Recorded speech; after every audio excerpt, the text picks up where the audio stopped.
This is my LevelMate Pro that I've used in my RV for about a year, and it works pretty good actually. The only thing I don't like about it is that it's battery operated and there is no provision to power up from 12 volts. You can buy a version that has a USB port on it so that you can power it externally, but it's around $30 or more than this one, so it's a fairly expensive option. And it's just not worth me going out and buying a new one, because this is around $130, $140 to begin with, so I'd have to invest $160 maybe for something that should have come with it anyway. And if you watch other RV videos, you may run across a video where the author uses a DC to DC converter like this to go from 12 volts down to 3 volts and wire that in. Now that'll work, I guess, but the thing I don't like about this is that this is a switching power supply. And a switching power supply basically is noisy electrically, and I just do not like using switching supplies whenever I deal with anything RF like transmitters and receivers. And of course, since this is Bluetooth to your phone, then it's going to have a transmitter and receiver both in it, because it does establish two-way communication. So the issue, in my view, with an electrically noisy device such as this, you may reduce the range of the transmitter receiver. So this could very well be one of the sources of a interference once you get some distance between the transmitter and the receiver. So what I'd like to do is just to build a linear power supply, and that's what this is. This is maybe 5 or 6 components, and it is kind of a universal design. However, I had a circuit board made for it, which cost just a couple bucks. And on my website, I'll have the parts list and how to build this thing. This is a linear supply, which means that it does not use switching, and it is much quieter electrically.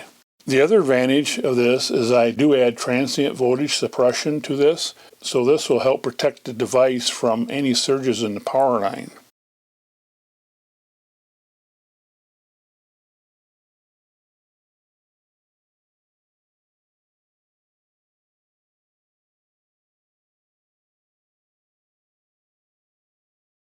And that didn't take long, did it?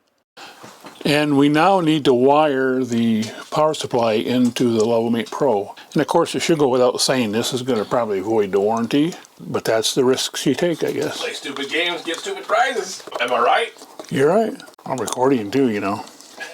Exactly. I can edit it out. I don't care. And here's a battery holder.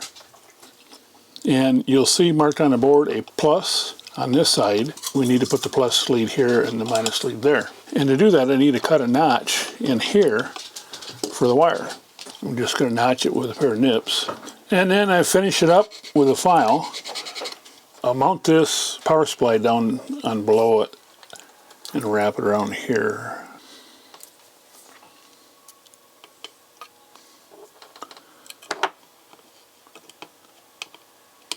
And it's just a matter of soldering the wires.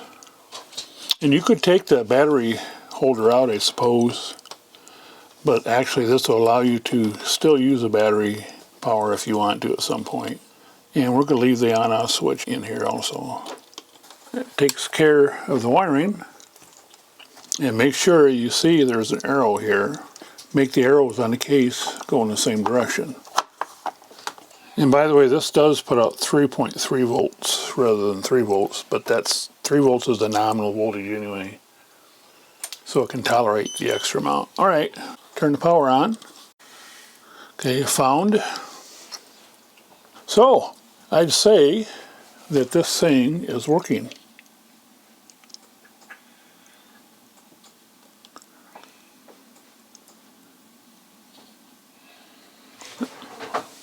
Okay, so now we can put it in the RV.